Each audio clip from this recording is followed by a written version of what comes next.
So we've had an interesting couple of sessions of workshops and speakers for the past few weeks.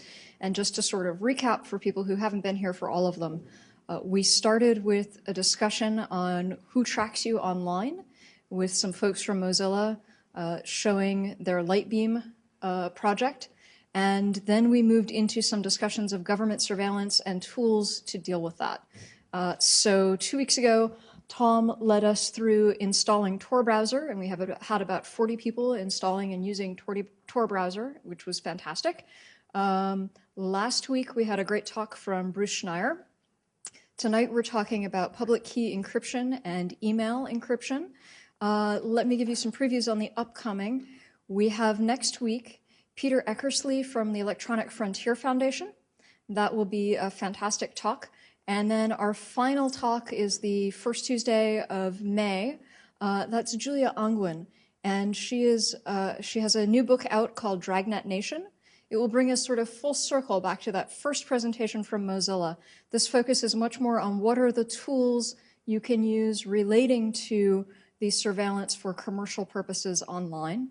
And she's a fantastic journalist, and that will be a very fun night as well. So after that, we'll be starting up again in the fall. If you have speakers you want to recommend, we can try to accommodate them. We're looking for people who can do workshops and lead people into installing software on their laptops that they can use that night, if at all possible. Tonight's session may go a little bit long. This is the technically most difficult of the sessions we've tried. This is a little more ambitious. I had someone try to talk me out of giving this session tonight. Her comment was, you're going to have people who try to encrypt their email, and even if every single person who comes to your session gets it right, the people they communicate with likely won't. There are too many things that can go wrong. So I told her I would give the following suggestion. Use email encryption for messages like, did you pick up milk? Right? Do not use this for bet your life. If you're in a bet your life situation, these are the right tools, but you want someone to sit down with you and make sure that you and the people you're communicating with are using them correctly. As a reminder, we are filming these sessions. That means that your questions are also filmed. We're going to be doing a very intense workshop trying to get things up and working on different platforms. So it's going to be a fun night, and we're working without a net. So thank you very much again for coming. And Tom will take us through. Thanks, Alicia. Thanks for having me. Thanks to CIS. The talk is being recorded. It should be Creative Commons by share alike, and it should be up in a few days. I am not going to have time for all of the questions. I will try to get the questions that I think will help the majority of people, but I will hang around afterwards. So if you have a question you don't want to have filmed and recorded, or an esoteric one, you can catch me afterwards, or perhaps email me. My name is Tom Lowenthal. I am an activist and a technologist. I specialize in operational security and surveillance self-defense. 5 years ago, people called me crazy and paranoid. I haven't changed much, and now I'm barely on the good side of prudent. So as Alicia mentioned, this is a workshop. I'm going to spend most of it talking, but the goal is for you to do stuff on your computers. So if you have a computer with you, you should get it out right now. There's a lot of stuff that I'm going to talk about, and most of it will be non-obvious, and some of it will be confusing. So if you have a notebook and want to take notes, you should get that out and be ready to start now. There are things that I will say, and I will say, you need to remember this number, do exactly this next time. And if you are liable to forget that, you should take notes of those sorts of things. I also want to tailor the content for the people who are actually in the room. So I'm going to start out with a little quiz to kind of get the measure of folks. Can we get a show of hands of who here is a student? Staff and faculty? Members of the wider Stanford community? Awesome. I see about 2/3 Mac, 1/3 Windows. Is there anyone whose operating system I didn't just mention who's planning to follow along? we can talk later.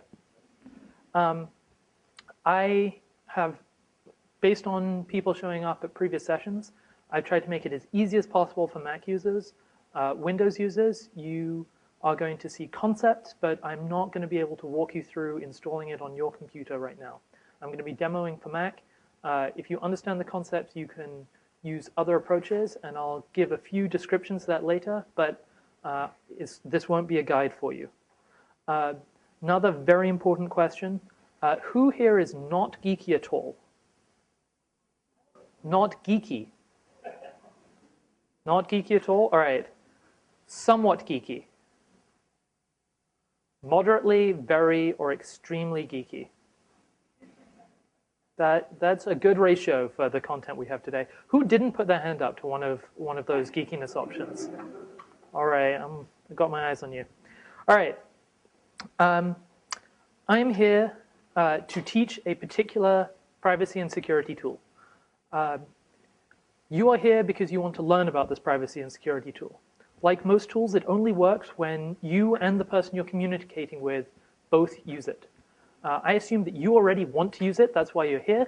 But for your friends, here is why I think it's really important that you use it. Even if your life is not at risk, your liberty is not at risk, your well-being is not at risk, you are not a lawyer who has clients whose confidentiality you need to protect, you're not a journalist whose sources you need to protect, you are not an activist engaging in political dissidence. Those people do exist. There are people who need to use these technologies. When you use it, you give them cover. You make it less stigmatized to use security tools.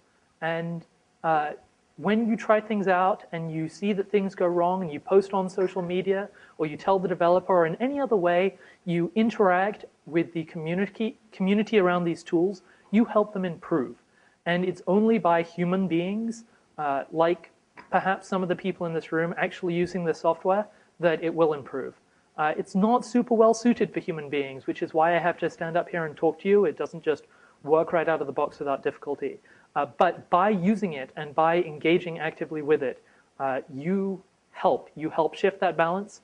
And in the last few months, more than even previously, you know that there are people who are watching you, who are trying to read all your emails.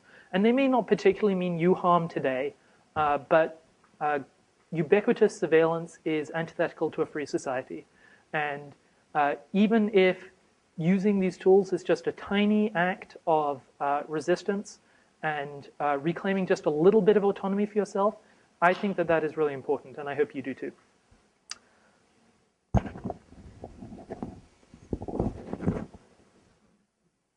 All right, can you all still hear me?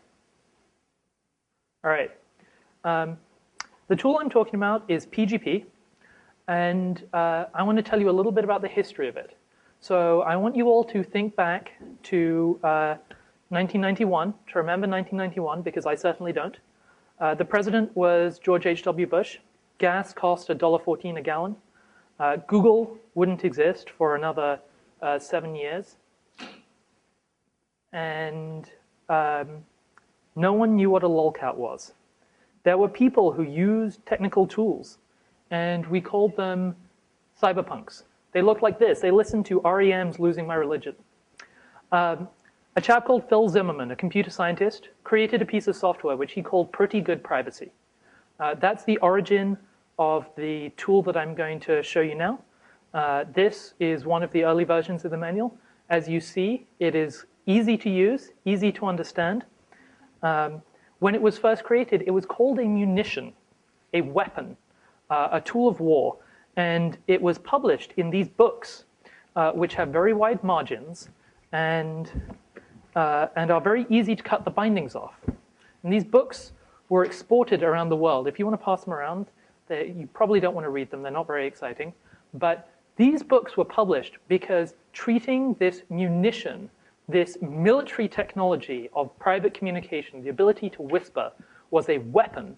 And the only way to export it from the United States was to put it in a book that was not subject to export control so that people in other countries could cut the bindings off, scan the text in, automatically recognize it, and compile it.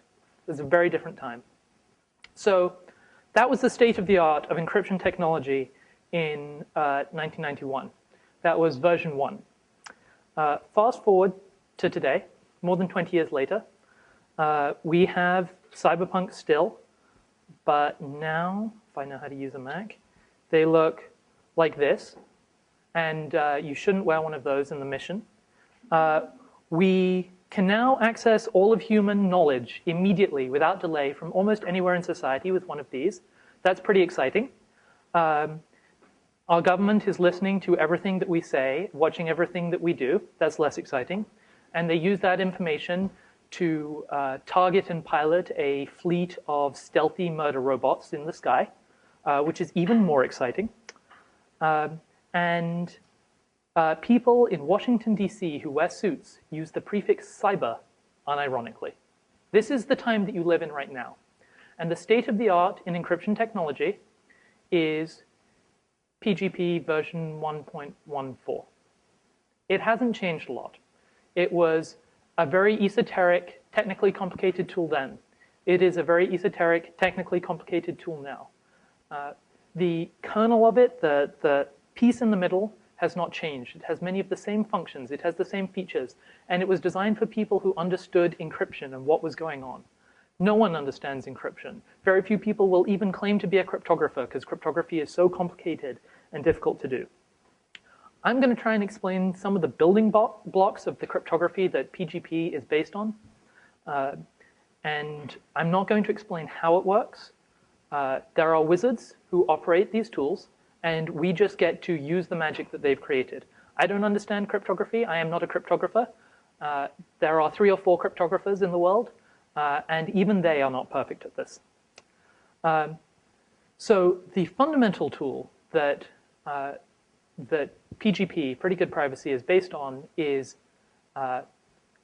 asymmetric encryption. What is the asymmetric about? It means that there are 2 pieces of a secret. In old ciphers like the Enigma, the classic codes and ciphers, there was one key. There was a secret, and if you knew what that secret was, you could decrypt a message. So before sending someone a message, you and they needed to meet up and agree on the secret that you were going to use, the secret key, and anyone else who learned that key would be able to decrypt that message. So you needed to be very careful about who you gave the keys to, and if one person lost their key or was compromised in some way, your message was then vulnerable.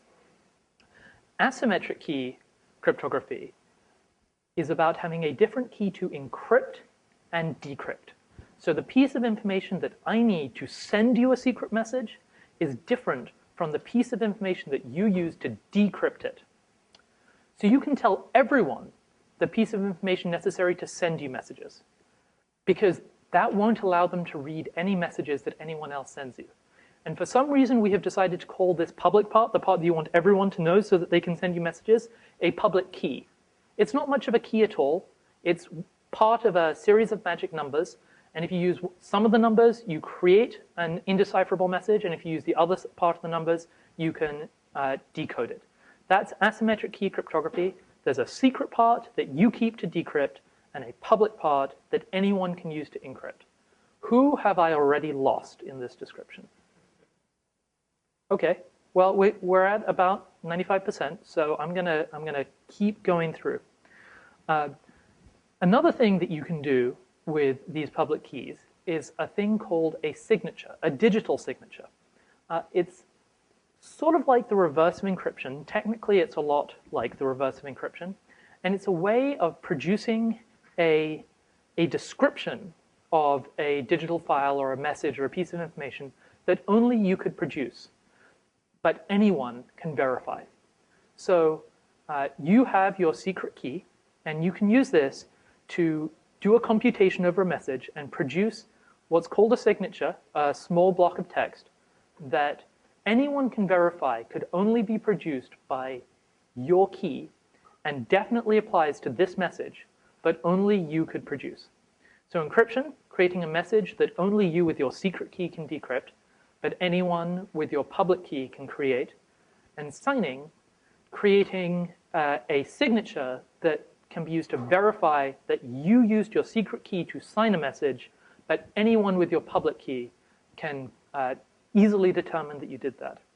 And one more primitive of cryptography, one more piece. It's a thing called a digital hash. A hash is a description of a file or a block of text or a message. It is a short sequence of characters that is almost unique to a very long sequence of characters. So if I write a message, a page of text, and I compute the digital hash of it, I'll get a short string of nonsense. And if I change even one letter, even one piece of punctuation, move a space around, correct a typo, no matter what I change about this text or this message, if I compute a new hash over it, the hash will be completely different. And the only way to work out what a hash is to calculate it. There's no way to predict it. They don't have a useful statistical distribution. You can't guess what a hash is. The only way to produce a hash is to have the exact same content to begin with. That's the property that we talk about for digital hashes. Anyone confused about digital hashes? All right, I saw one hand, I think, so I'm gonna keep talking. So the tool that we're going to use is not actually called PGP. It's called GPG.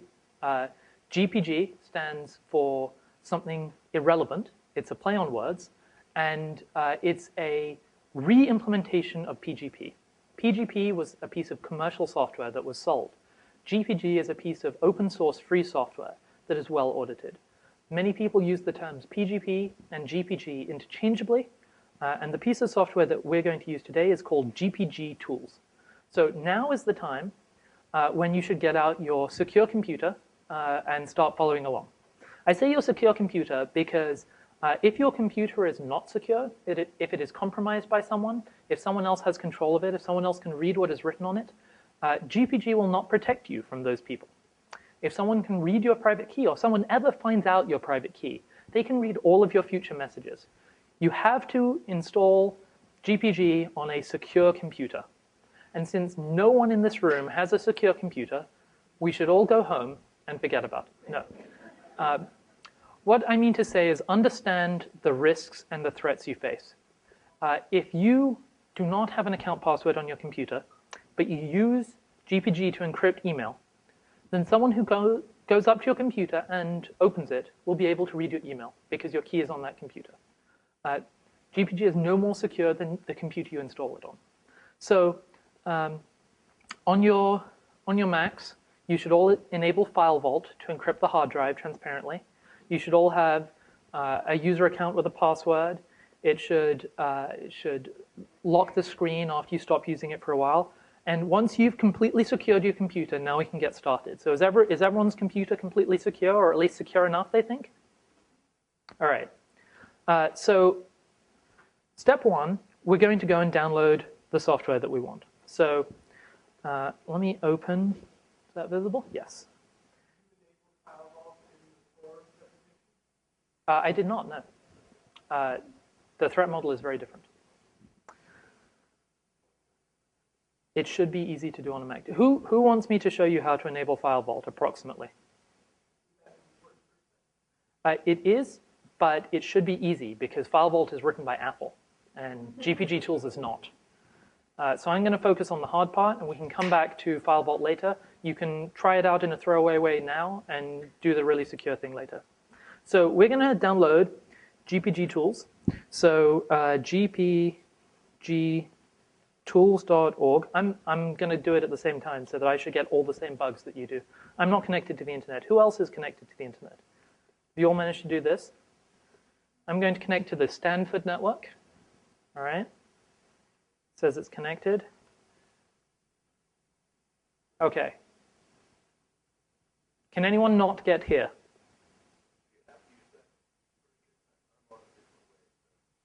If you've got the internet, that's fine. All right. And again, Windows users, this is a demo for Mac, but the same principles apply. So let's download GPG Tools. Download the suite. So, okay, that's downloading.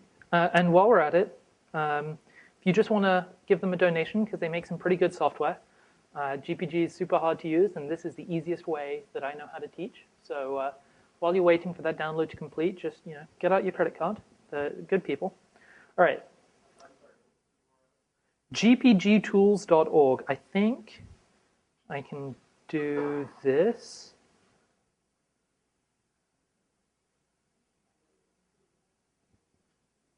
gpgtools.org.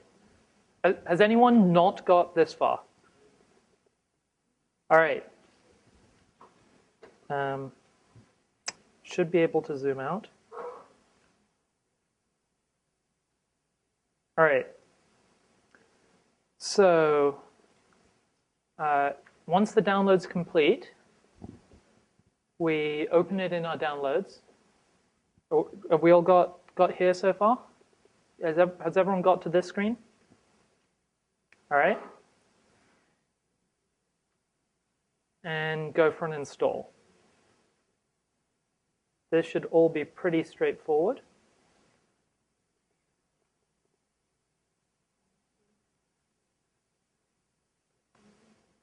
All right.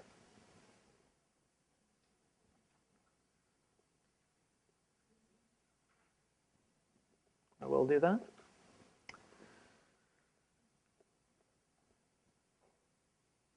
All right. Has everyone got here? Who has not got here? Are you still in the installing flow? All right. Lovely. For the folks who are creating a fire hazard in the corner, you know who you are. If you would like to get a chair, there are several available. All right.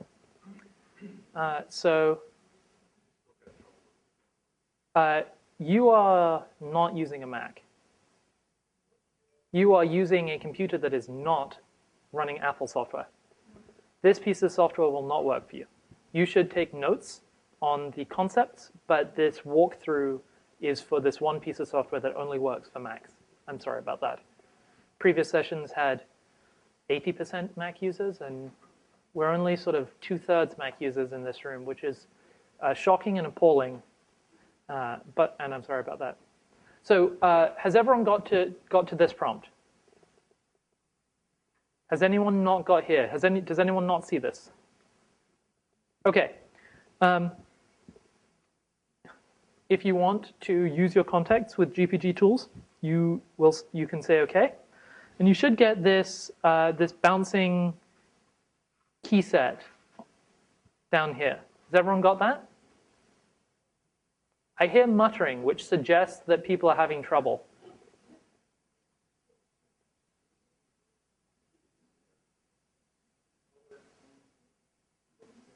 Yes, the question was, is this macOS only? And the answer is, this piece of software that I am demonstrating is a piece of macOS only software. The best cross-platform way to demonstrate GPG, I think, and the piece of software that I use, is actually in the terminal. It's a text interface. And that's not because I'm elite hacksaw who jacks into the mainframe with my cyberdeck. It's because I use this piece of software all the time, and I know all the functions I want to do, and all of the interfaces that I use hide the things that I want to do. That's the most universal way, but I think that folks would have a little difficulty if we tried that. So I'm going to try and do the same concepts, but through this GUI application that looks fantastic and has buttons you can click on and stuff. I see a question. I'm sorry, is this the only one for Linux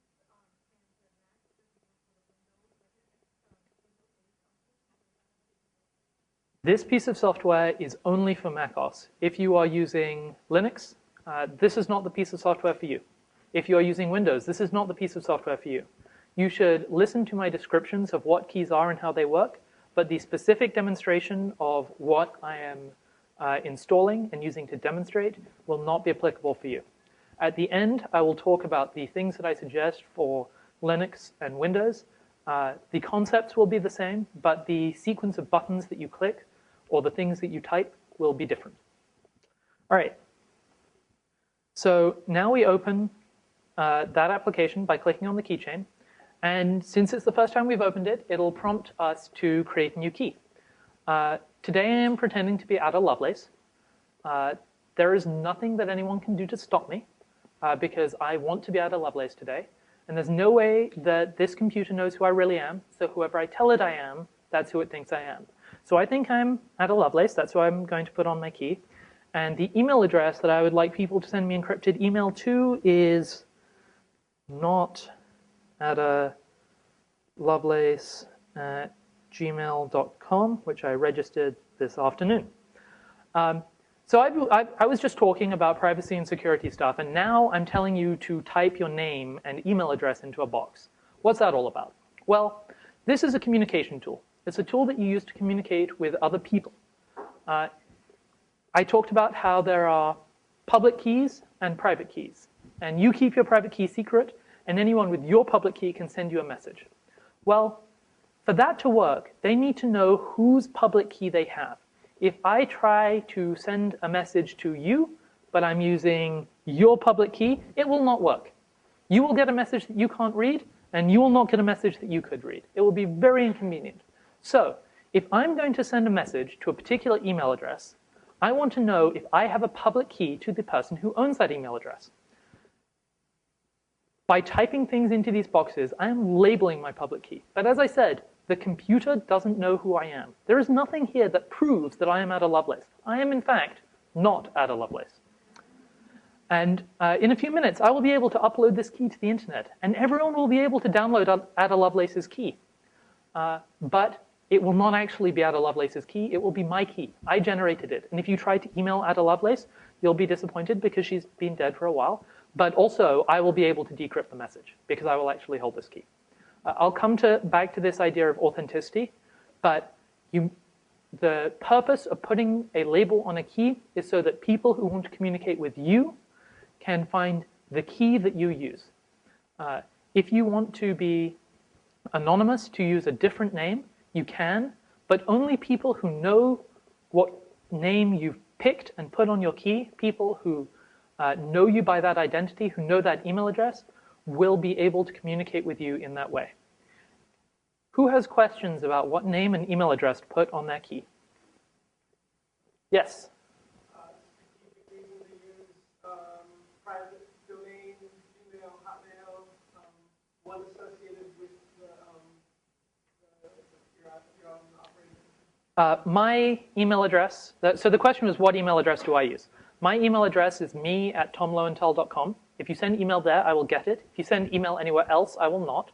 And that's the email address that is on my key. My name is Tom Lowenthal, or at least that's what I'm saying. And that is the name that's on my key as well. If you try to send email to Tom Lowenthal, to me at tomlowenthal.com, you will actually find many keys on the internet with that name. And only some of them belong to me. Some of them belong to evil people who uploaded them to the internet in order to try and intercept my email. And that's really disappointing, but we'll get to how to deal with that later. So I typed a name and an email address, and now I'm going to do geeky stuff. So the geeky stuff is confusing. You probably know your name and your email address. This stuff you will not know. So I'm going to open some advanced options down here, and I want you to do this too. There's a comment field. Never type anything in the comment field. If there is one piece of knowledge that is easy to understand in GPG, it is never enter a comment. Okay. Now I'm going to pick a key type. I want to carefully choose which keys to use. You should never use a DSA key because DSA is a pretty poor crypto system. There are things you can do with it where you accidentally reveal your key to everyone. That's really bad. You don't want to do that because your key is a secret. So I'm not going to pick either of the DSA options. I'm going to pick the simplest option, which is RSA sign only. What does sign only mean? Is it a question that I'm about to answer? Okay, ask your question.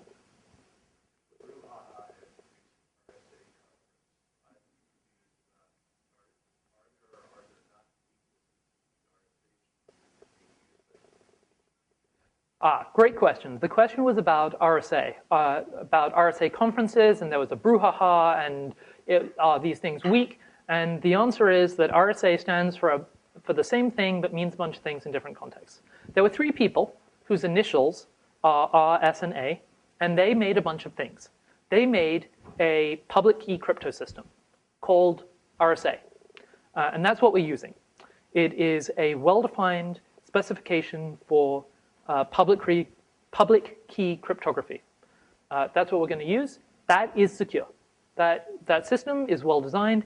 It has been read and analyzed by many, many people. And if someone were to find a good way to exploit it, they would either sell it to the NSA and we wouldn't know about it, or write an academic paper and, ooh, maybe make tenure. So we would definitely know if there are a weakness in RSA. RSA is also a company that makes products, commercial products. And that company has done some dumb, foolish, and pretty antisocial things, and you shouldn't use their products.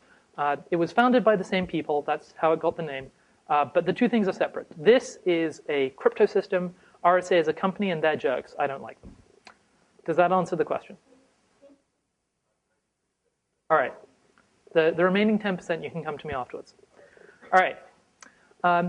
So I picked, so there were two RSA-like options. The two middle ones say DSA, and I said that DSA is no good, so we're not going to use DSA.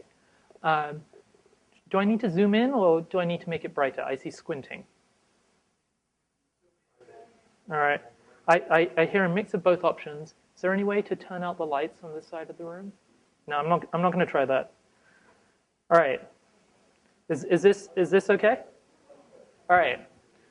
So there are two options here: RSA and RSA sign only.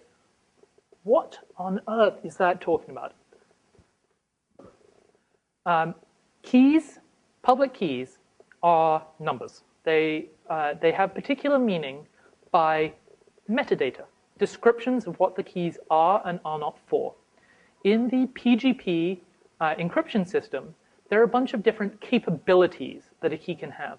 A capability isn't a technical limitation. It is a description of what to use a key for, but the software always follows the description and does what the key is for. There are 4 capabilities. One of them is called encryption. That's a complete misnomer because an encryption key is actually used for decryption. There's one called signing. Signing is creating digital signatures, like I talked about before. One of the functions is authentication, and that's used for logging into computer systems, and we're not going to need to worry about that at all in this session. And there's one which is called certification. Certification is technically very similar to signing. It's in fact identical, but it's where you use a key to make a promise about who owns another key. So you might do that if you know who I am, and you believe that I am who I say I am, and you know that a particular key belongs to me. You might use your key to sign a statement certifying that it really did belong to me. So when I pick the sign-only option, what I'm doing is telling the tool to create a key that does not have an encryption component. It does not have the capability, it does not have the label that says this key can be used for encryption. The only labels it will have are certification and signing. I would prefer to create a certification-only key. In fact, I would prefer a lot of things, but the software doesn't support it, so we're going to create a certification and signing key by clicking this button. We'll cover encryption later. We'll have a separate key for encryption, and I'll explain why we do that when we get to it. But the short story is you want things to be able to do the minimum possible so that there's the smallest number of things that can go wrong if you break a component.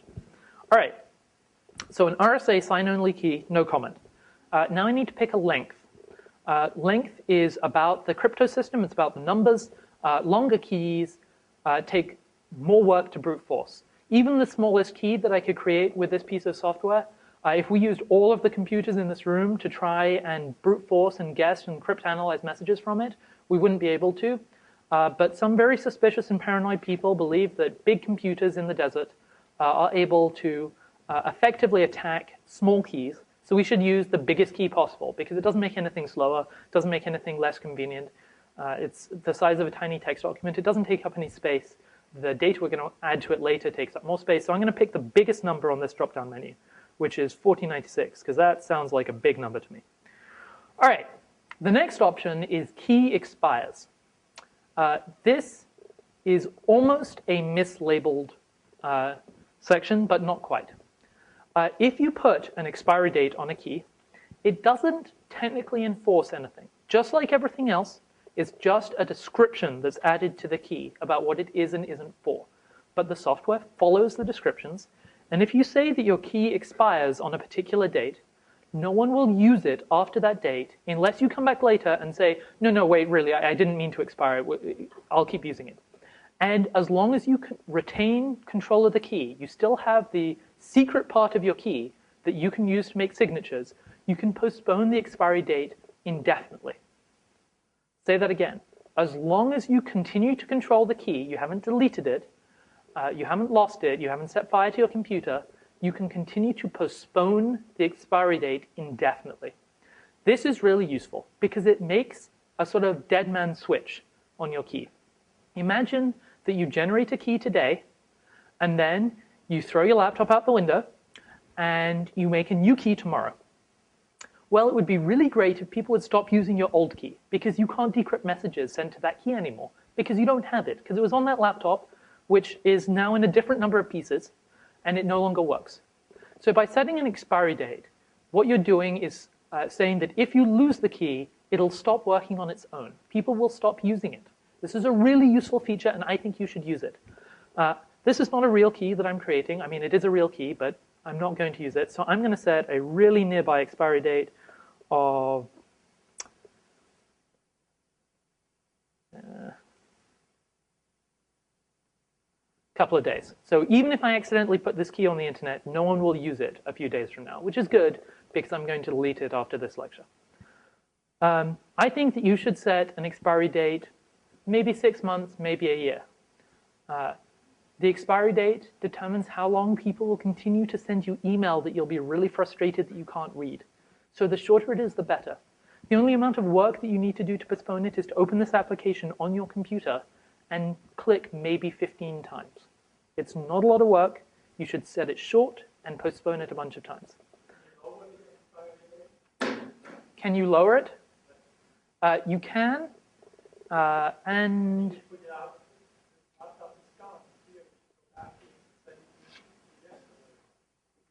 say again? If the laptop is gone, your scenario, can you go and change that date to yesterday? If I lose the laptop, if I lose the key, I can't edit the expiry date anymore. Instead, there's a system called revocation certificates, which are like a special type of signed statement that can't be used to decrypt anything, but which you can publish, and then everyone will know that you don't use the key anymore. And you can keep them separately from your key or print them out on pieces of paper. I think you should use expiry dates and revocation certificates and everything else because I'm paranoid. So I'm going to generate this key. Are there any questions about any of the checkboxes here? All right, make sure that this one is not checked so that we can fix it if you have problems. Uploading keys is a indelible task. You can't undo it. I'll explain about uploading and key servers later. But now I'm going to generate the key, and you should too. It is there because the people who designed the system of metadata are jerks and they hate humans, and they didn't design the software for humans, but they did support a comment field, and there is no reason why you should ever use it and don't use it. Any other questions? It will be part of the metadata, but in particular, anyone can read it, and it's not clear what it's for, but it is a certifiable statement. I'll talk about the anatomy of the key after we've created it, because there's a better way to see what all the pieces are.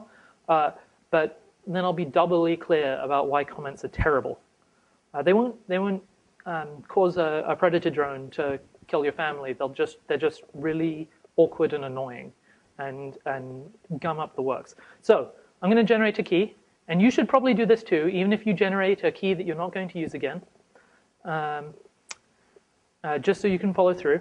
And it wants a passphrase. The passphrase is used to, get this, encrypt your decryption key while it's on your hard drive. What did I just say?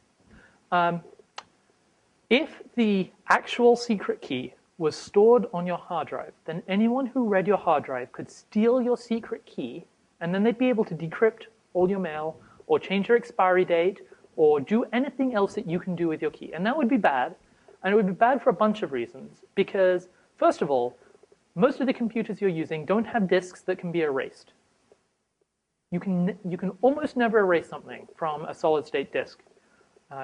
Perhaps if you set fire to it and burn it in acid and grind it down to a powder, but most people don't do that. And that's really inconvenient because if you only want to delete one file, that's a lot of work to go through. So ensuring that the thing that's actually written to your disk cannot be stolen is very useful. So the passphrase that you choose here is actually a secret key. What? Another secret key? Yes, a secret key that you store in your head that is short enough for you to remember, unlike a 4096-bit number, which is not short enough for you to remember. And if it is, talk to me afterwards. I have a job for you.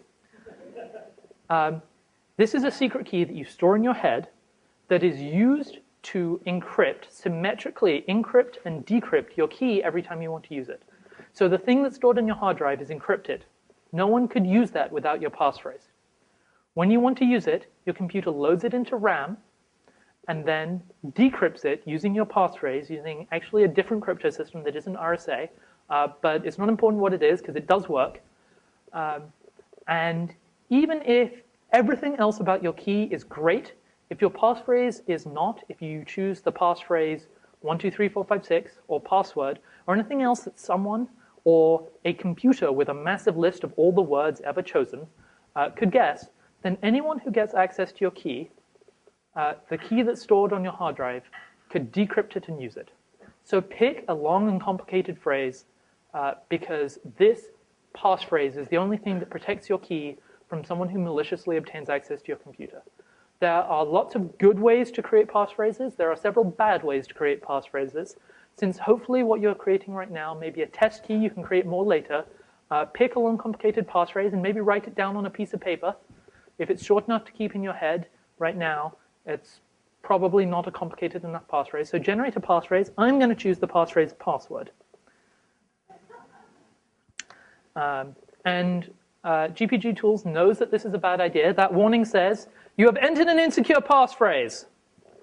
I'm going to tell it that, no, I really meant to do that because this is just a demo. So I'm going to type it in again to make sure I did it right the first time. Let me show my typing just to make sure I get it right. All right. OK. Keys need to be random.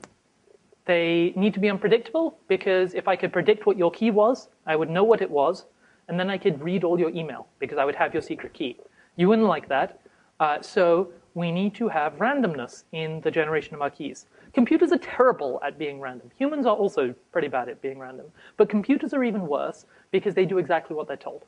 So computers have special processes for trying to gather random information from the world, random and unpredictable information, and it takes them a while to find enough to make a key. So hopefully, you click that button and you typed in a passphrase, and now you have a screen that looks a lot like this up in front of you. Who does not have this in front of them? Something went wrong. That's exciting. All right. So if I can zoom in, we have a list of keys in this piece of software. The lower one was there to start with. That's the key from the people who made this software. We'll talk a little bit about that in a minute because it's kind of important. The top one is the one that we just created. So type is sec/pub. What is that? It means that we have the secret and the public parts of the key. If it says sec/pub, that's a key that you control. If it just said pub, it means it's someone else's key, and you can use it to send them secret messages, and you can use it to verify signatures that they've made, but you can't decrypt messages into that key. So the name is the name of the person, well, the name that someone typed in, claiming to be that person. Email address is the place where they would like to receive that email. Created, that's just a piece of metadata. Short ID is something that we will get to in a minute. I'm going to double click on this key. And I need to zoom out a little bit. Create a little info box. You may want to create this info box too so you can follow along at home. All right. So this is a sort of description of all of the information about the key. We've got a couple of different tabs across the top. I'm going to go through all of them and only ignore the information that I'm going to talk about later. So, name and email address. We talked about that stuff. Comment. It's blank. That's how we want it. This is the primary identity of the person who uses this key. There's a box over there, which could have a photo in it, and I'm going to add a photo to the key in a minute, which is great. It's lots of fun. It makes it harder for some types of impersonation. That top segment is a description of who the person who controls this key claim they are. Does that make sense? All right.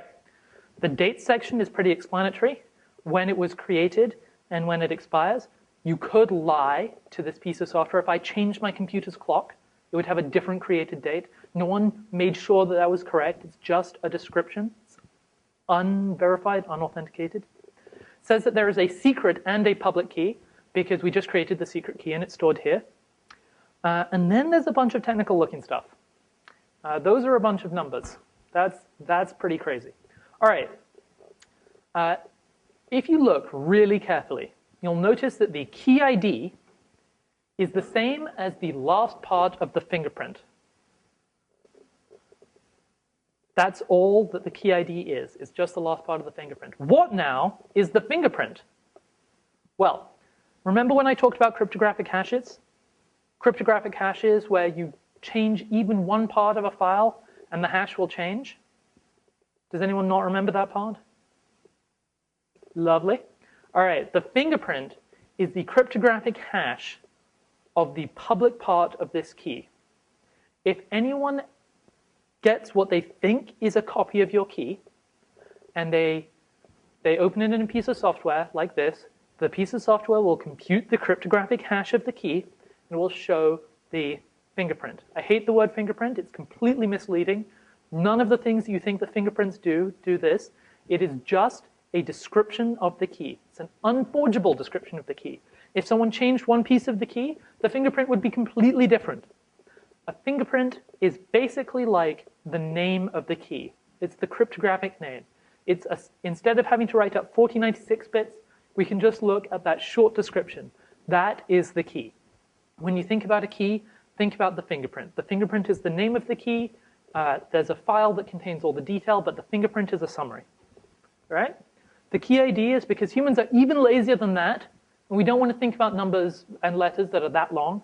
We want to think about shorter ones. So we look at a shorter key ID. Some people, they can't even deal with that many letters and numbers, so they only look at the very last part of the key ID, only the last 8 characters or so.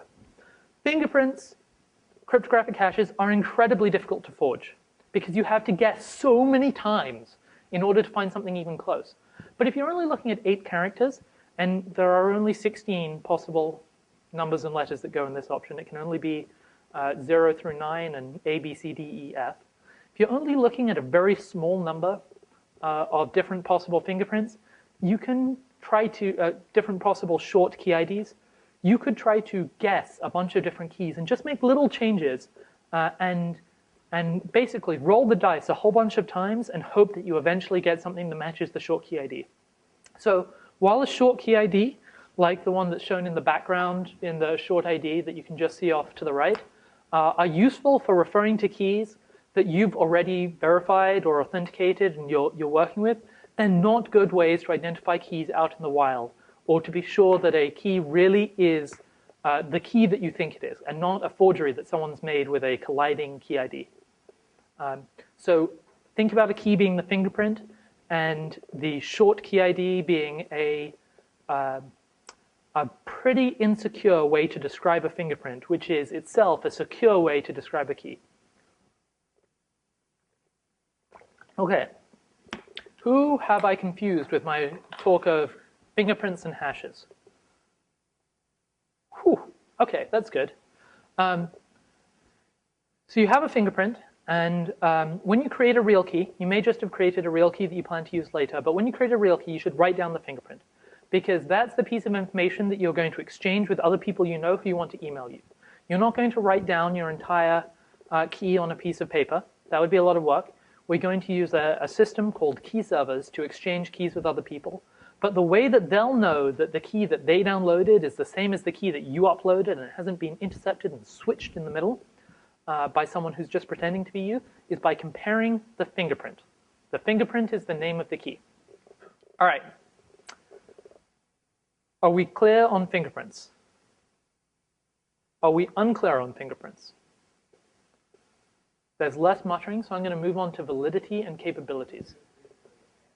A fingerprint is a hash, and cryptographers have chosen the word fingerprint because they thought it would be accessible to humans, and they were wrong. It's completely misleading. You don't leave your fingerprint at the scene of a crime. Someone isn't watching your fingerprint. It doesn't do it.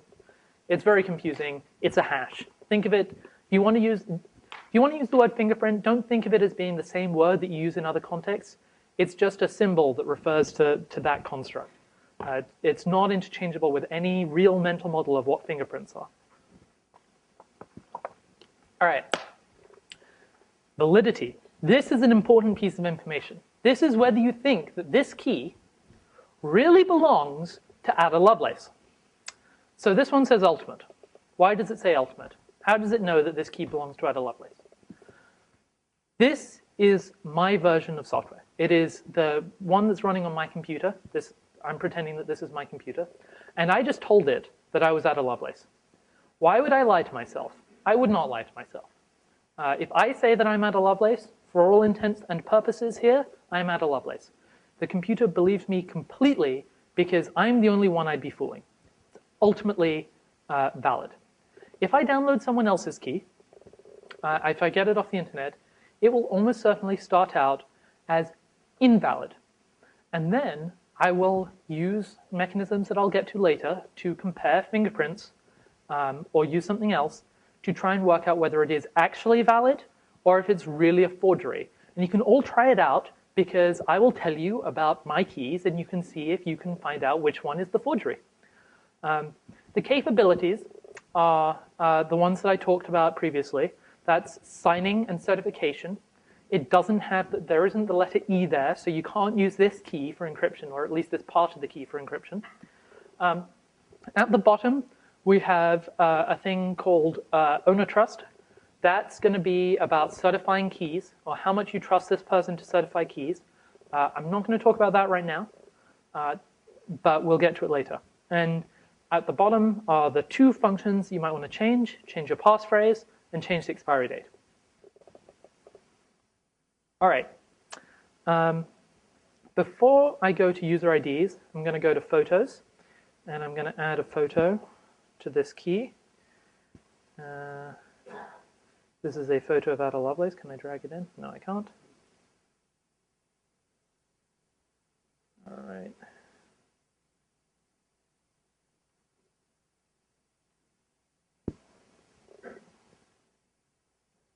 All right. So the prompts that we just saw there, oh, it's closed. All right, let me go back. Look, there we go. The prompts that we just saw there, where it was saying this photo is really big, because this photo is like 45 kilobytes large, and a key is like a kilobyte large.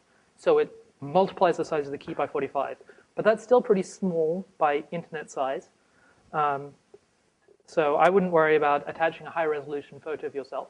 That is me, Ada Lovelace.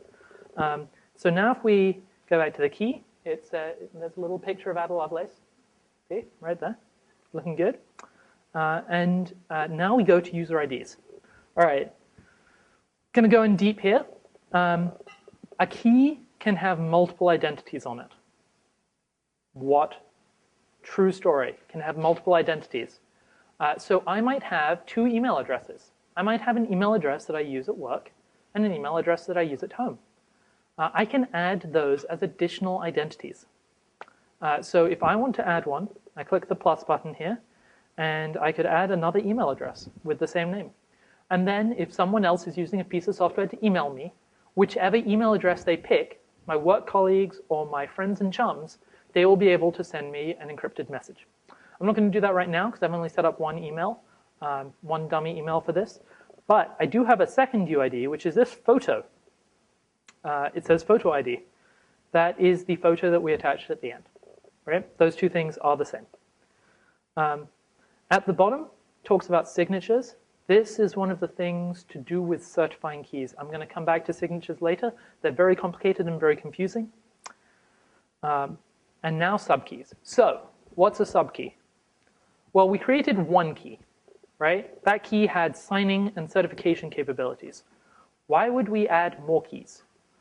Well, having a subkey allows us to use a dedicated key for encryption that is not the same as the one that we use for signing. Why do we care about this? Well, in some countries, you can be forced to disclose encryption keys, but not be forced to disclose signing keys. So if you used an encryption key and someone comes with a valid warrant or court order asking for it, and then you have to give it to them or they'll throw you in jail, and I would not like to be thrown in jail. So I would probably give them my encryption key if men with guns came and asked for it. They wouldn't be able to impersonate me, only read my old email. And then I could revoke that key. My master key would remain intact because I haven't told anyone what it is. I could stop using that old encryption key and change encryption key. And as long as I send out the information that the old key is no longer in use and the new key is in use, people will start encrypting using the new encryption key and stop using the old encryption key. Did that make any sense? No?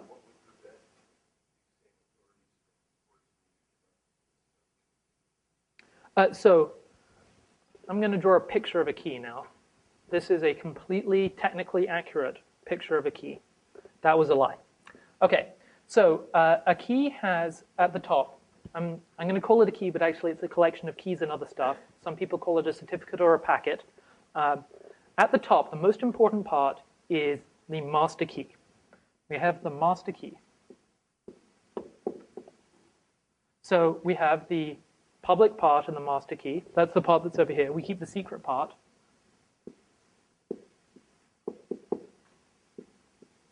That's secret. This is the key that we share with everyone. And under that, we have all that metadata. That metadata is the expiry date, the UIDs, all of the description that's added to it. That's not cryptographic information. It's words, text, useful information, actual description. It's not very useful for computers. It's very useful for humans. We can add lots of metadata. We can add multiple UIDs. That's a name and an email address, a user identity.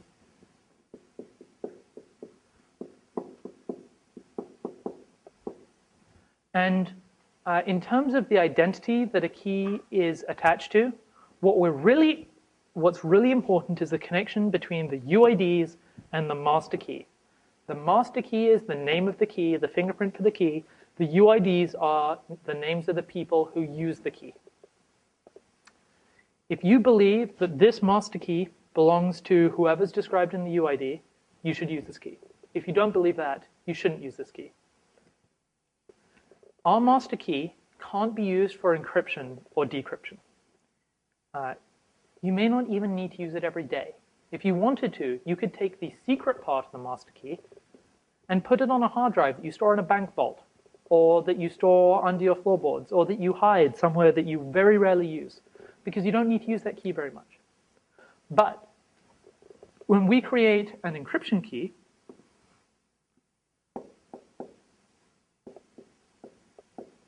an encryption subkey, we need to use that key all the time. Because someone sends us an email. I don't know how many emails you get. I get loads. I want to use that key all the time, every day. It needs to be accessible to my computer, so it's always around. And it's the most likely to get lost or to be compromised in some way because you use it all the time. And by keeping your master secret key offline, if you ever get something wrong with your encryption key or the stuff that you use every day, you can replace them. You can say, no, I revoke that connection. That's no longer my secret key. Instead, this is my new subkey for encryption. Is that any clearer? All right.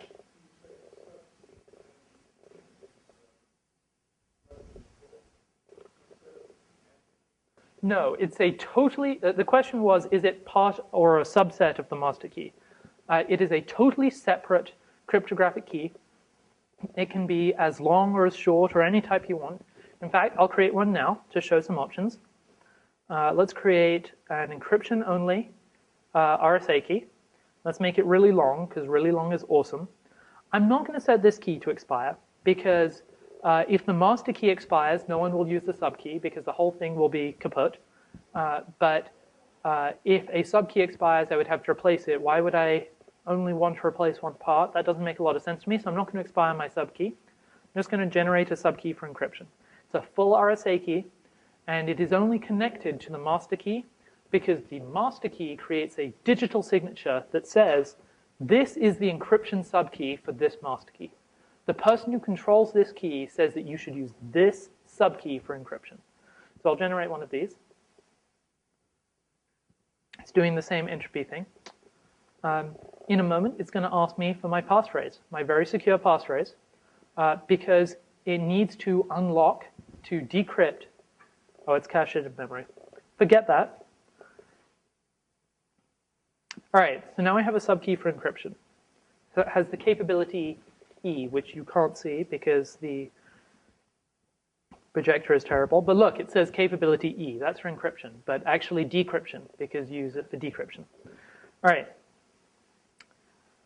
So I have a key. It has my name on it, my real true name, because I told the computer, so it must be true. It has my email address. Now it has the capabilities ESC, and the way that this interface denotes subkeys is if a subkey has the capability, it's capitalized, and if the master key has the capability, it isn't. Obviously. I do not think that is obvious. And that's a pretty much complete key, right? It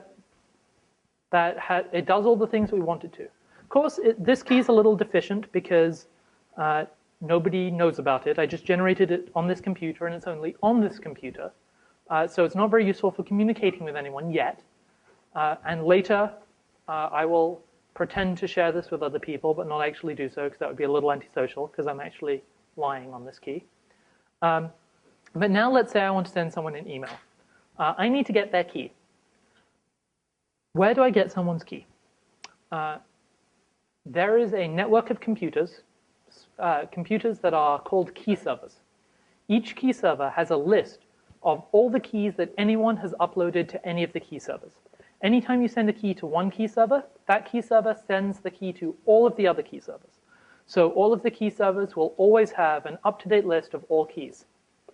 You can't remove keys from key servers. Once it's there, it's there. Key servers will never forget about it. Even if you tried to ask one key server to forget about a key, all the other key servers would remember it. And many of the people who run key servers are very paranoid and distrustful, and if you ask them to remove something, that will only confirm that it must be published. So once you upload something to a key server, it's there forever. It is an append-only network.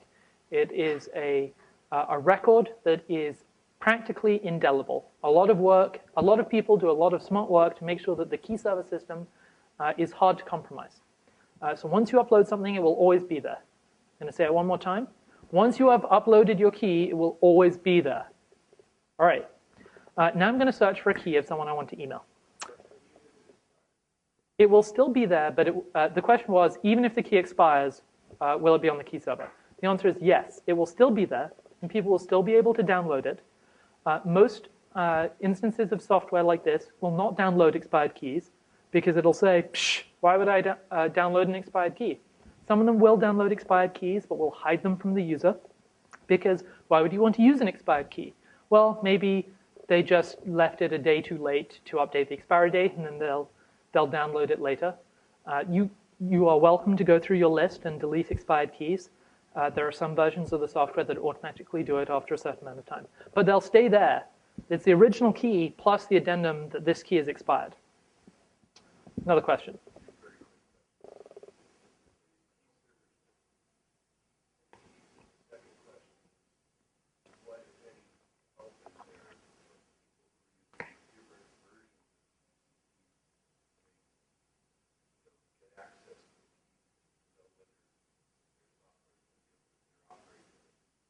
So the question was, are these key servers just for PGP keys?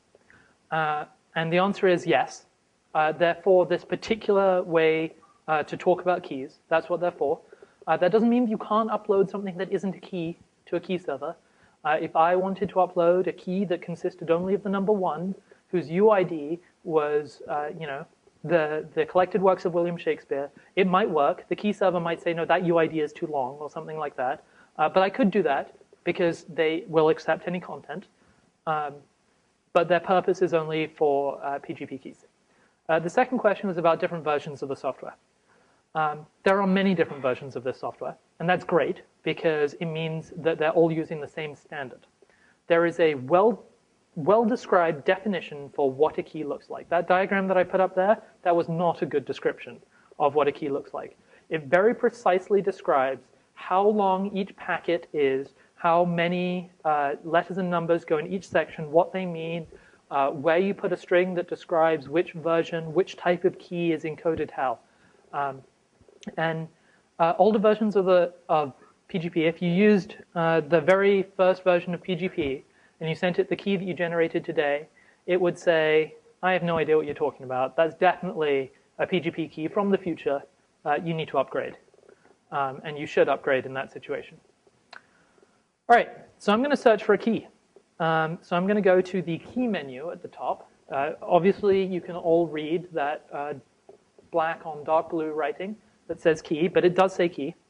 And I'm going to go to retrieve a key from a key server. No, I'll search for a key because I don't know exactly the name of the key. I want to talk to Tom Lowenthal. He's a great guy. I love chatting with him.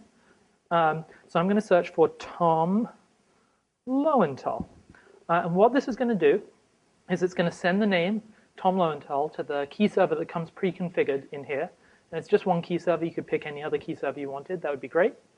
And it's talking to the key server, and it's found some keys. So the key server said, oh, yes, I have a bunch of keys where the person has said that their name is Tom Lowenthal.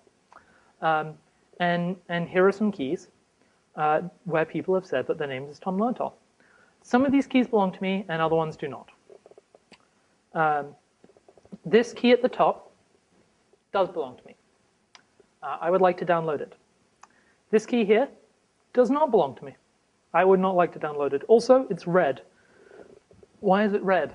It's because it's expired. It expired in the past, and it's not selected by default because this program says it's expired, so probably shouldn't use it.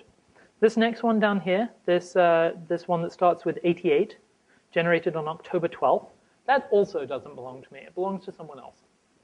I think they're a jerk. And this one at the bottom also belongs to me. I've been using this key at the bottom for a long time. It has lots of names and email addresses attached to it. Many of them have been revoked or expired because I do not use all of those email addresses anymore. In fact, I do not use most of those email addresses anymore. But I'm going to download that key anyway. So the two keys that I'm going to download are these two, the one at the top and the one at the bottom. How do I know that those are the keys that I want? Well, here's how. I have got together with Tom Lowenthal, and we have chatted about the fingerprints and the key IDs of his keys.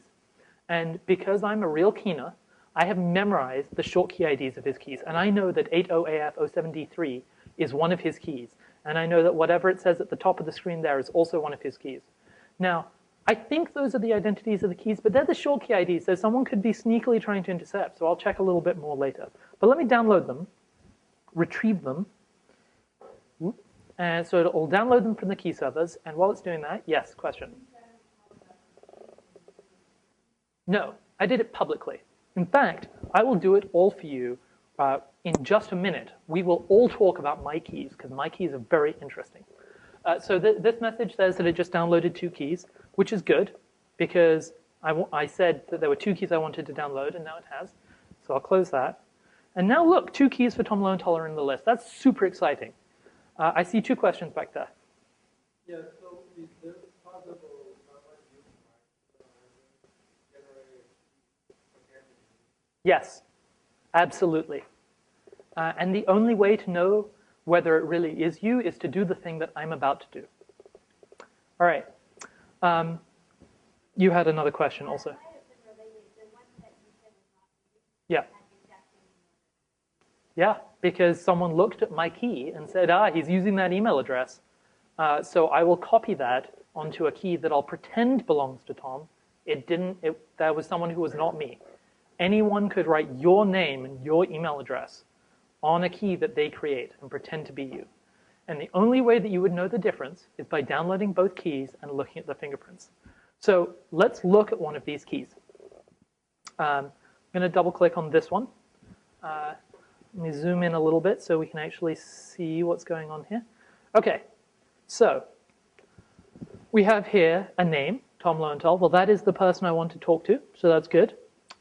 It has the email address, me@tomlowenthal.com, and I know that that's Tom's email address because he just told me in a lecture hall like an hour ago, although it may seem like years now. And that looks kind of like Tom Lowenthal. I mean, it's a bit small. Let's look at a bigger version of that. Well, that looks pretty much like Tom Lowenthal. All right. So that's the person I want to talk to. I don't yet know if this key is actually his key, but that's definitely the person I want to talk to. Okay. So now I want to make sure that it really is his key. So I'm going to look at the fingerprint, because the fingerprint is the name of the actual part of the key. Fortunately for me, I met up with Tom Lowenthal earlier today, and he gave me a piece of paper that had his key's fingerprint on it. And I know that it was him because I've met Tom a load of times before, and it was Tom. He's my mate. I know him. And he wrote down his fingerprint on a piece of paper, and he gave it to me, and he said, this really is my fingerprint, and why would he lie about that? So I really think that that is the fingerprint of his key. So I'm going to get out that piece of paper with his fingerprint written on it, and I'm going to put it on the screen of my computer right here, right above those letters, and I'm going to compare each letter very carefully, block by block, with the fingerprint that he gave me earlier today. Right? Let me tell you something. This is my key fingerprint. This is actually the fingerprint of my public key, because this is actually the public key that belongs to me. So if you really want to, and you really believe that I am Tom Lowenthal, you could take a photograph of this or write down those numbers. And if you later want to download my key, you can check that those numbers match the numbers that you see, and then you'll know that it really is the key that I say is mine.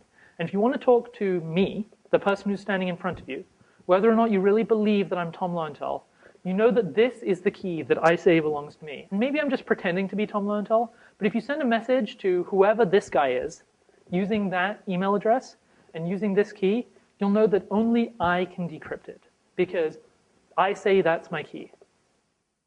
Right? So, having chatted with Tom and checked his public key's fingerprint, and I actually do have pieces of paper with my fingerprint on it because I'm a PGB person and kind of a geek. So, so I've checked that. I have really verified that all of those digits are the same. I've checked them backwards and forwards. And now I'm going to go and tell the software that I did that.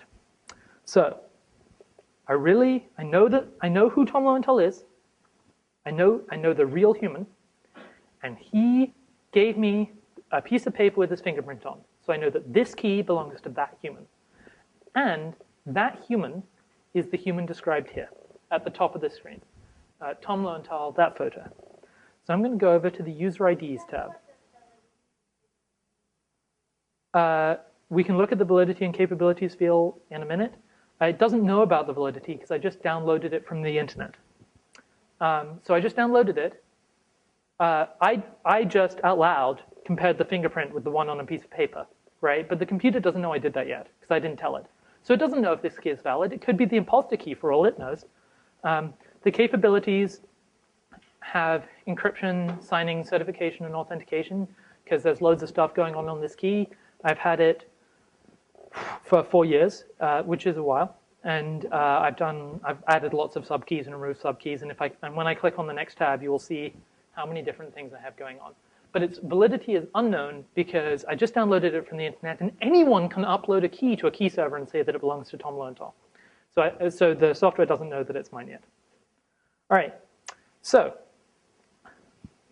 look at this. There's loads of stuff on this screen. The last one that we did, it just had like 2 things up there. This one has loads. What is going on here? Well, maybe I need to zoom in a little more. The contrast is not great. All right. Each of these is a UID. Each of these is a little packet of information attached to that key that says the identity of someone who the key claims it belongs to. So Tom@mozilla.com and one that's flams markup something are in gray. It's not obvious, but they are gray. That's because they have been revoked. I don't want to receive email there anymore, so I have revoked those UIDs. So ignore that, because they were definitely revoked by the person who controlled this key, because a cryptographic signature says so. Now, as I know that that photograph definitely belonged to Tom Lowenthal. I know that Tom Lowenthal's name is Tom Lowenthal, and his email address is me@tomlowenthal.com. So I'm going to select, if I can, no, I can only select one at a time. So it definitely is Tom Lowenthal, and I know that his email address is that. So now I'm going to tell the software that I have verified that this key belongs to this person. So I'm going to scroll down to the bottom of the screen, and this section says signatures, right? Signatures, and this is a list, presumably, of things called signatures. Well, they're pretty opaque right now. I'm not worried about what they are, because I'm not interested in them. I'm going to add a new one. I'm going to click the plus button. I'm going to add a new signature. This is a certification. This is me using my key to tell my software that I have verified the fingerprint on the other screen. When I click this plus button, all right, zoom out a little bit, make that a little more legible. All right, so make a signature for this user ID on that short key ID. So I am telling the software that I checked the fingerprint of this key and that it really does belong to Tom Lowenthal.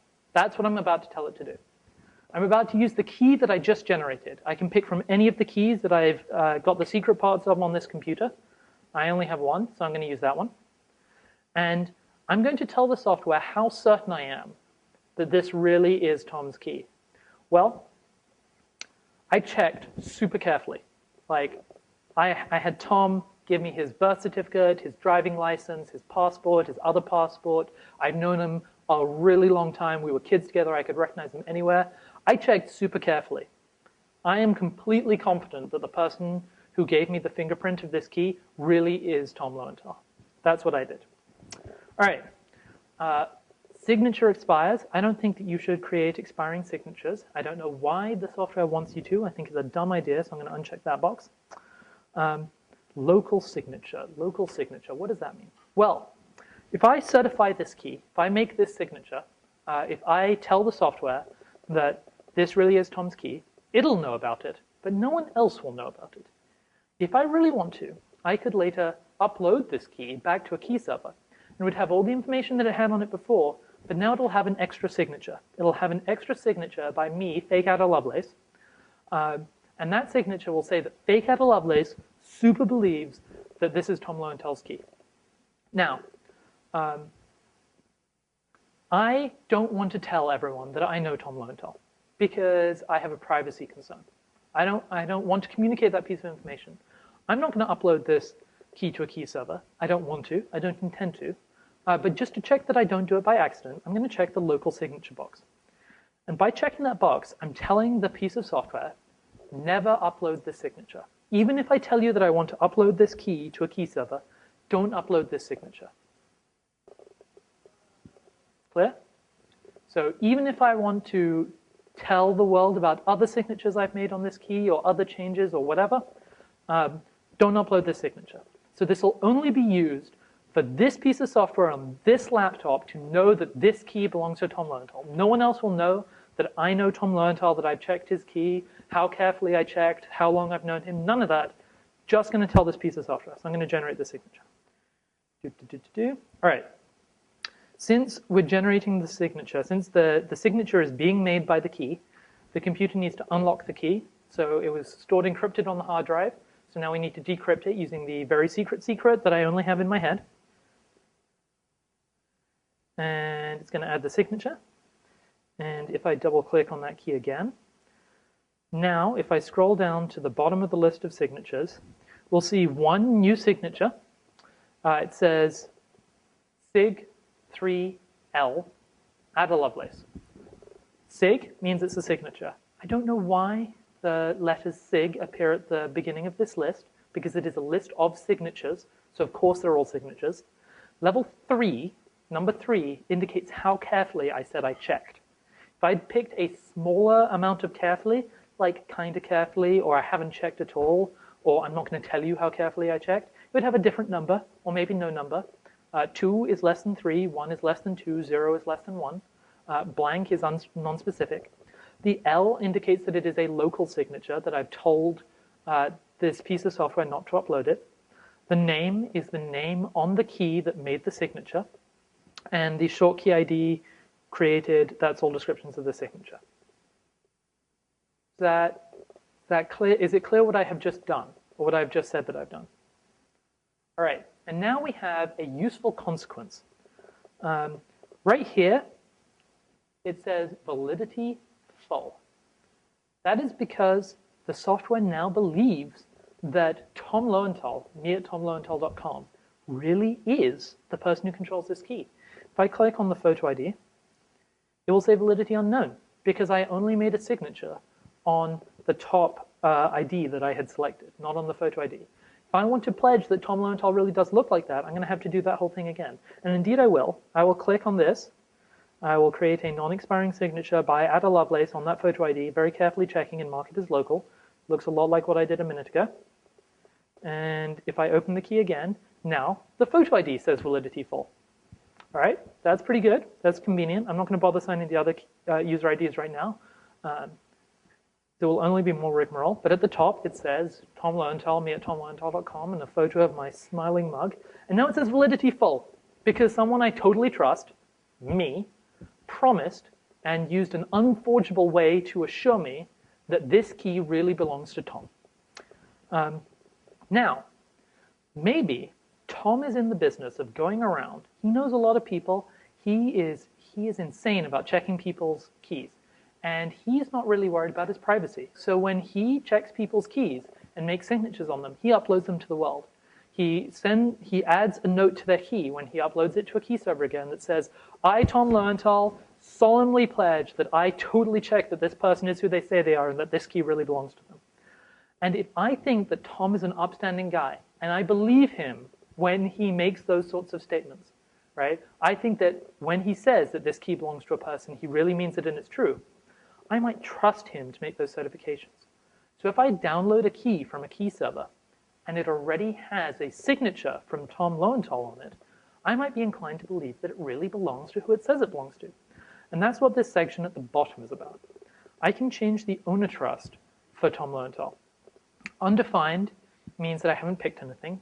Never means ignore Tom Lowenthal's signatures. He's a liar. Don't believe him. I mean, don't allow him to say that he signed something and then not believe him, because that would allow him to break things by signing him. Just ignore him. Pretend he's not there.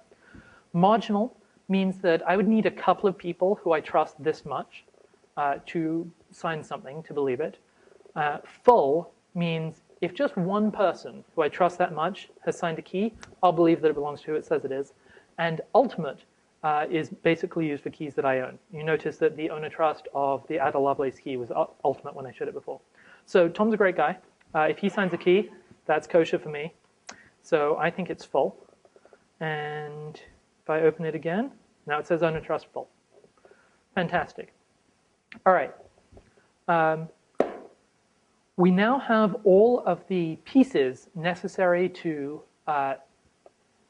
create a key, to confirm that a key belongs to who it says it is, and perhaps if we want to, although we don't have to share that information about who owns a key. So if I zoom out, now I could go key, send public key to key server, and that would, if I had selected to create a non-local signature, it would upload that additional signature. So if I wanted to publicize that I knew Tom, I could now do that. But I can do that all offline just by exchanging pieces of paper with people I trust. Question?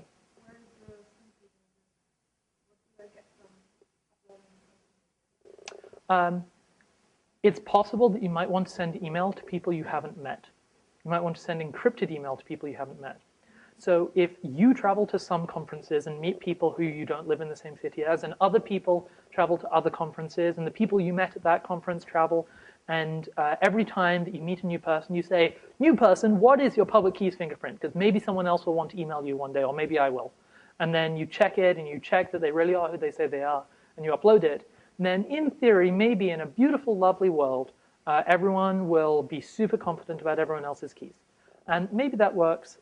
It's not super reliable in terms of actually having a network that connects everyone, but it definitely does disclose who you've met. So if you want to, you can, and if you don't want to, you can't. I do a bit of it. Not everyone has to. Yes. I have just, so the question was, is that a chain of trust? And that utopia where everyone signs each other's keys and uploads that information all the time is called the web of trust. And in theory, it's great. And in practice, only really geeky people do that. So only really geeky people get advantage of it. And there are a couple of additional tools that people have built to make that easier, but I'm not going to show them right now because we're already 85 minutes in, and I want to try and send myself an email. This is going to be exciting. So I'm going to open Mail, which is the Apple Mail app. And as you see, I created a Gmail account at about 2:25 this afternoon. This is Not Ada Lovelace's Gmail account. As you see, all these emails are to Not Ada Lovelace. And Not Ada Lovelace is going to send Tom Lowenthal an email, and I hope this works. All right, so this is an email window. This is good. I do want to send an email, so that's good. If you look in the top right corner, there's a green rectangle. You may not be able to see, but it says Open PGP in that rectangle. And that means that the GPG software has connected with Mail app, and it's ready to talk with it and do clever things. All right. Nope, when I installed it, Mail app,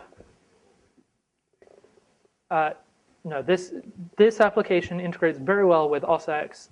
When you install it, it does that. Yeah, so if you use the Mail app on Apple, it'll already be hooked up, ready to go.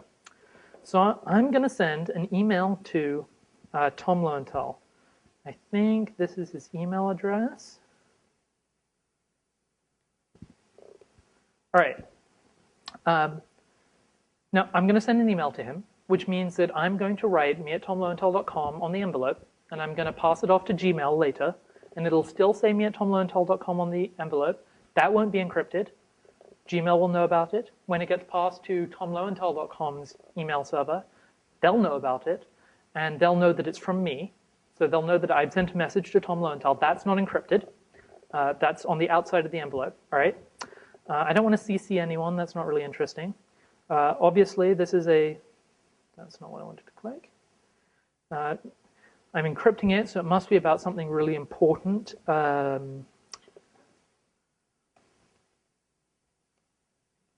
All right, world domination plans. That also goes on the outside of the envelope. So anyone who looks at this encrypted email will see from Not Ada Lovelace to Tom Lowenthal, subject, world domination plans, content encrypted, encrypted, encrypted. So that's good. Maybe I should not do that. Subject, encrypted email. That'll be super useful when he gets an email in his inbox and it says encrypted email on it. That will be useful. So let me just, it is about world domination plans, so let me put that in there. All right, so we got some buttons over on the right-hand side. And these buttons, if you use Mail app, you'll notice that they weren't there earlier. These happened when I installed GPG tools. The one on the right, this one here, is about digital signing. Is that message legible? No, not quite. All right. For this message, all right. Click to turn off digital signing. All right, so it looks a little like a seal or a stamp or something, right? And that's a symbol representing a digital signature. It has a checkbox in it because I'm going to sign this message, which means that when Tom receives it, he will know that the person who controls Not Ada Lovelace's key is the only person who could have sent it because it is signed using their private key. If I click this, now it has an X in it. The signature is off. It means that no one will be able to verify that it came from me. It will be secretive and stealthy or forgeable. If Tom Lowenthal were a jerk, he might create a message claiming to be world domination plans from Ada Lovelace because he doesn't like her and he wants her to get in trouble. And if it has a digital signature on it, well, then it definitely did come from her. So that's the trade-off. Someone definitely knows that it came from you if you sign it, but on the other hand, they definitely know that it came from you. All right, so I'm going to sign it because I know Tom. He wouldn't do that to me. I do want to encrypt it.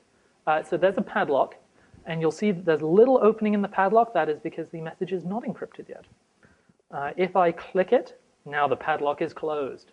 That means that when I send this message, it will be encrypted. And when I say it, I mean the stuff in the main box, not from who it's from or who it's to or which email addresses I use or the subject line, just the content in the box. All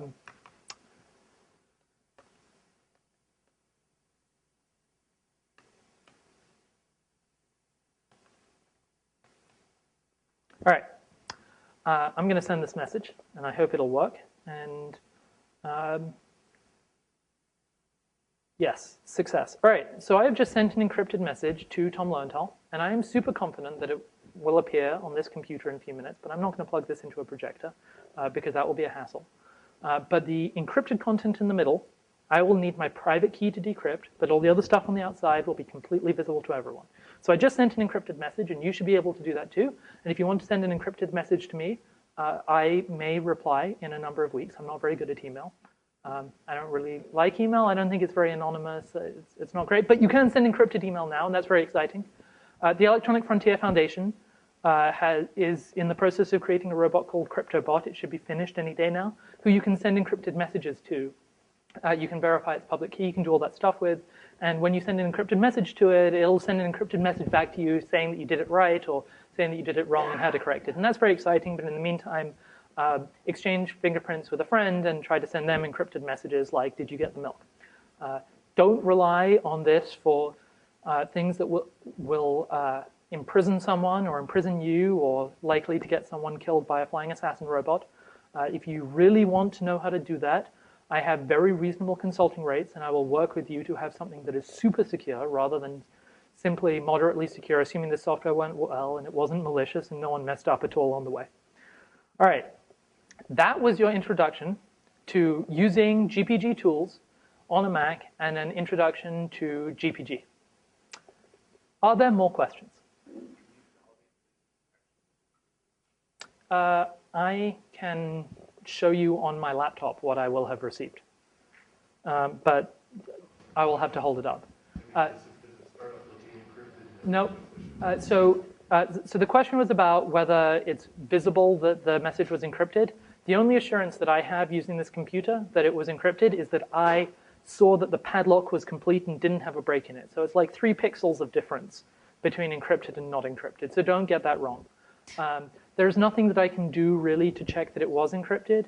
Maybe if I check the sent box. Yes. Okay, so if I look in the sent box, it'll show me the message that I tried to send. I just didn't type in my passphrase right there. So it shows the encrypted message attachment. So there's no content in the body, but it has an encrypted message attachment. And when I receive it, I can get that message and decrypt it. So that's how you can check, assuming the software isn't lying or broken. All right. The question was whether signatures are forgeable. And the answer is that the cryptographic system is very cleverly designed by clever people, and only someone who controls a private key can create a signature. But anyone who knows the public key can verify that the signature was made. And the answer to why that is the case is because cryptography depends on weird properties of prime numbers or elliptic curves or things that mathematicians are relatively confident aren't that breakable too easily. The question was, how can you trust that the software is actually doing what it says it does and is not a jerk? And even if the person who actually wrote the software was honest, maybe someone else has intercepted your connection while you were downloading it. And the answer is that's super hard, and you definitely can't do it until you've downloaded and installed GPG. So that's good news for you, is that you need to get GPG first before you can verify that you got GPG. Good work. So there are actually tools called ways to use cryptographic hashes. So somewhere on here, this is the web page that I don't know. It does say somewhere on the web page, no? Yes. Hang on. There is a hash. And if this link, if I can follow this link.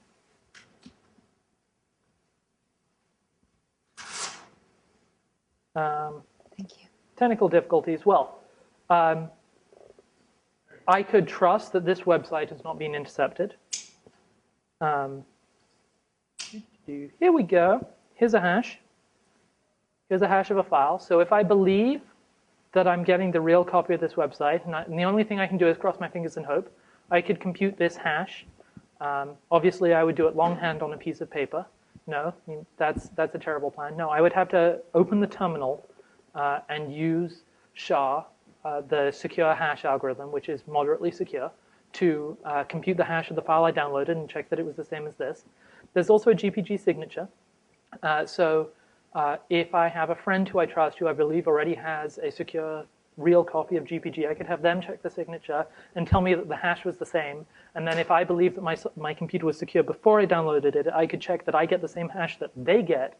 And then I could be kind of sure. But what if someone already broke into my computer and changed my hash function so that it didn't actually show the correct hash?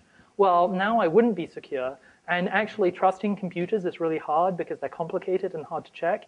So, sorry.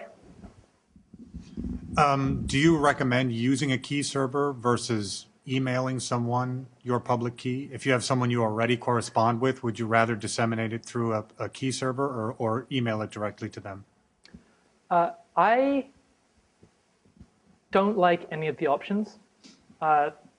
Computers are terrible, and computer systems are terrible.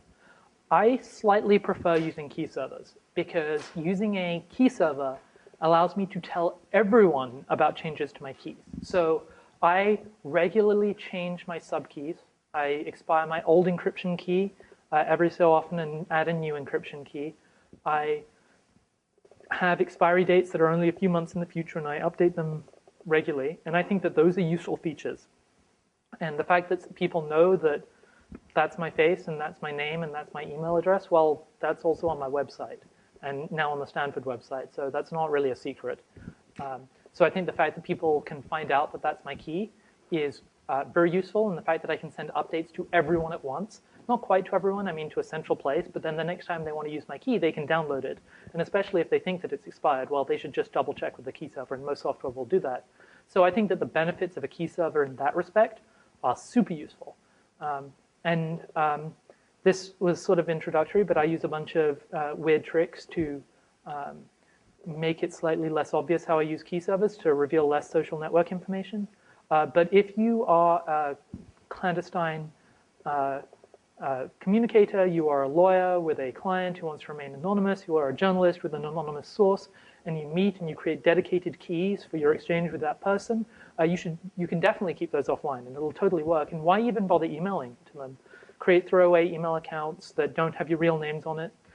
Create fictitious pseudonyms. It's a lot of fun. I have a lot of fun pretending to be added this evening. You can be whoever you want on the internet, especially if you use Tor browser.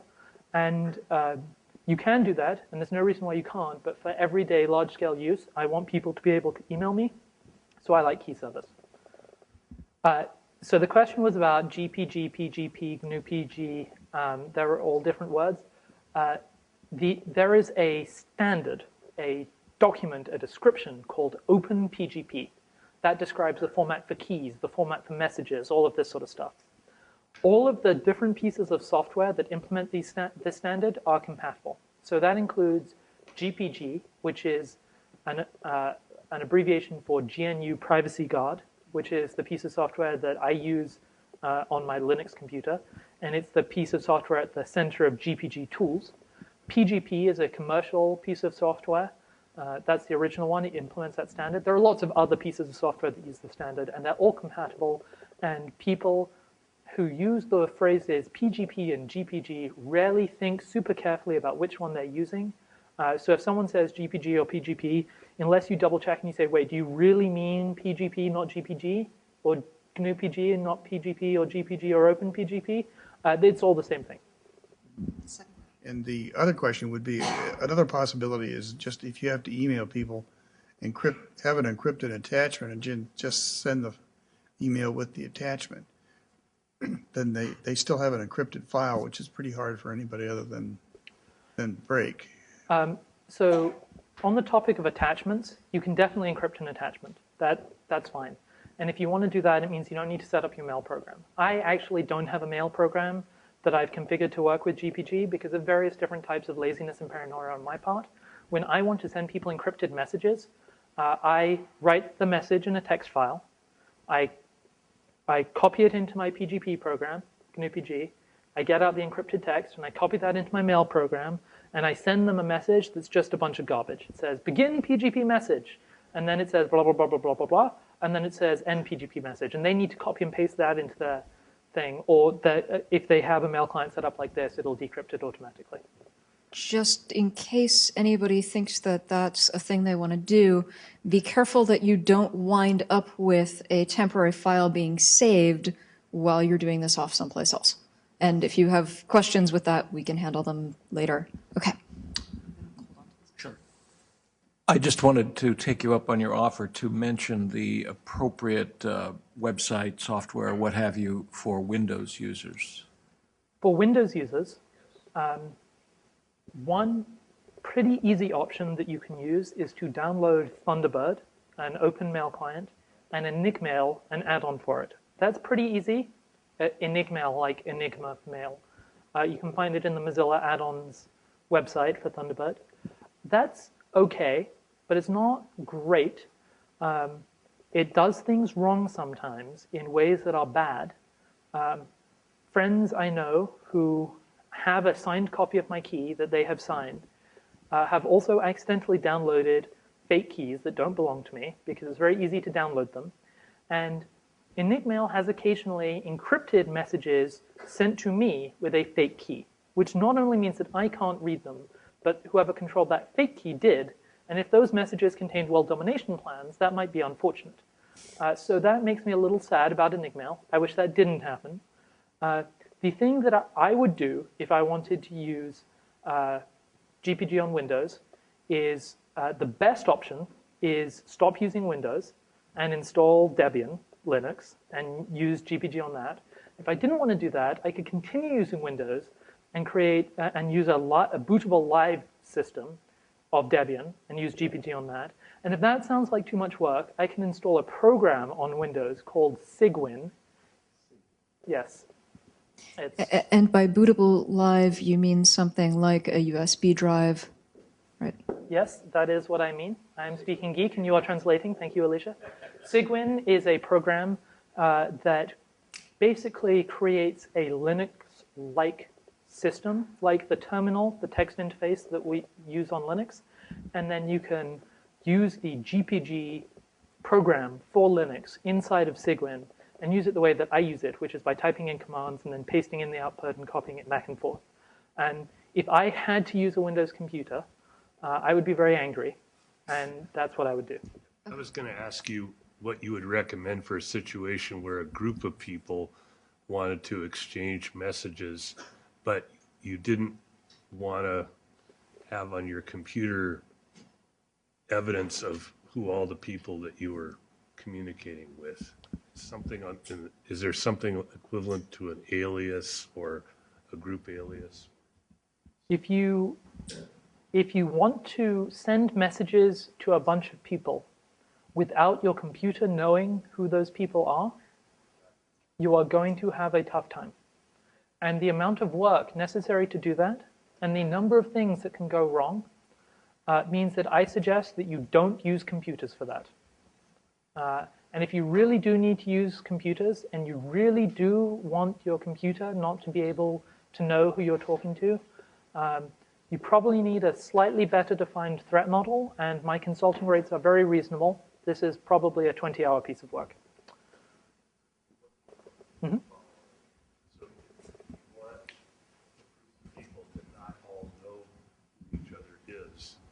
you can still do something like BCC and So the question was, if you want to communicate with a bunch of people and not let them know who each other are, there is a BCC-like feature in GPG, and it is not secure against really malicious people. It's more plausible deniability for a simple attack than it is a really secure process. If you really want to anonymously communicate with a group of people, you need different, more complicated software, and there are encrypted mailing lists and anonymous ones. It is a can of worms that I open all the time.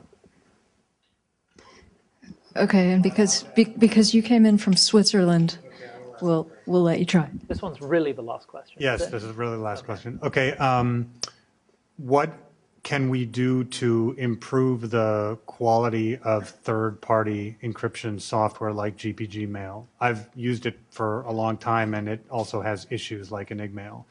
Is it just a matter of donating money to the people so that they work on it harder, or what?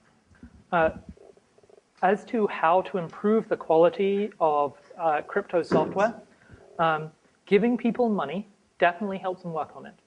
If people receive enough money that they can quit some of their day jobs, that will make their life easier and they can spend more time working on crypto software. Sending people nice messages and presents and anything else that encourages them to work on it is great. There are other ways you can help them. Reporting bugs is useful, but doesn't solve everything. The bigger problem is that a lot of this software is built on top of email, and email makes everything difficult. Email is terrible. My favorite pieces of crypto software don't use email, and I don't really use GPG for email. I use GPG as a strong identity key and use it to bootstrap all the other things that I do. But essentially more money to pay smart people to work on good stuff. Kickstarter for privacy. Thank you guys very much for staying so late. And if you have comments, there's feedback form. And thank you again. See you next time.